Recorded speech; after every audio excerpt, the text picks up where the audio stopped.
ವಿರುದ್ಧ ಗುತ್ತಿಗೆದಾರರು ಸಮರ ಸಾರಿದ್ದಾರೆ.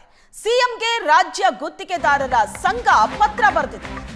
ಪತ್ರ ಬರೆದು ಗುತ್ತಿಗೆದಾರರು ಅಸಮಾಧಾನವನ್ನ ವ್ಯಕ್ತಪಡಿಸಿದ್ದಾರೆ. ಕಾಂಗ್ರೆಸ್ ಸರ್ಕಾರದ ವಿರುದ್ಧ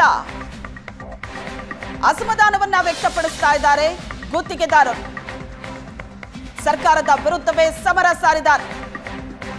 33,000 ಕೋಟಿ ಸರ್ಕಾರ ಬಾಕಿ ಉಳಿಸಿಕೊಂಡಿದೆ. ಇದರ ಬಗ್ಗೆ ಈಗ ಗುತ್ತಿಗೆದಾರರು ಸಿಡಿದೆದ್ದಿರೋದು. ಪತ್ರ ಬರೆದು ಅಸಮಾಧಾನವನ್ನ ವ್ಯಕ್ತಪಡಿಸಿದ್ದಾರೆ. 2 ವರ್ಷದಿಂದ ಸಮಸ್ಯೆ ಆಗ್ತಾ ಇದೆ. ಬಾಕಿ ಹಣ ರಿಲೀಸ್ ಆಗಿಲ್ಲ. ಹಿಂದಿನ ಸರ್ಕಾರಕ್ಕಿಂತ ಈಗ ಕಮಿಷನ್ ದುಪ್ಪಟ್ಟಾಗಿದೆ ಅಂತ ಗುತ್ತಿಗೆದಾರರು ಸರ್ಕಾರದ ವಿರುದ್ಧ ಆಕ್ರೋಶವನ್ನ ವ್ಯಕ್ತಪಡಿಸ್ತಾ ಇದ್ದಾರೆ. ಇಲಾಖೆವಾರು ಕಮಿಷನ್ ಹೆಚ್ಚಾಗಿ ಕೇಳ್ತಾ ಇದ್ದಾರೆ. ಸರ್ಕಾರದಿಂದ ಯಾವ ಪ್ರಯೋಜನನೂ ಆಗ್ತಾ ಇಲ್ಲ. ಹಲವು ಸುತ್ತಿನ ಸಭೆ ನಡೆಸಿದ್ರೂ ಕೂಡ ಇಲ್ಲಿ ತನಕ ಹಣ ಬಿಡುಗಡೆ ಆಗಿಲ್ಲ. ಹಣ ರಿಲೀಸ್ ಮಾಡಿ ಅಂತ ಕಾಂಟ್ರಾಕ್ಟರ್ಸ್ ಪಟ್ಟು ಹಿಡಿದಿದ್ದಾರೆ. ಸಿಎಂಗೆ ಲೆಟರ್ ಬರೆದು ಗುತ್ತಿಗೆದಾರರು ಅಸಮಾಧಾನವನ್ನ ವ್ಯಕ್ತಪಡಿಸಿದ್ದಾರೆ. ಸಮಸ್ಯೆ ಬಗೆಹರಿಸಿಲ್ಲ ಅಂದ್ರೆ ಹೋರಾಟ ಮಾಡೋ ಎಚ್ಚರಿಕೆಯನ್ನ ಗುತ್ತಿಗೆದಾರರು ಕೊಟ್ಟಿದ್ದಾರೆ. ಸದ್ಯ ಸರ್ಕಾರದ ವಿರುದ್ಧ ಗುತ್ತಿಗೆದಾರರು ಸಮರ ಸಾರಿರೋದು.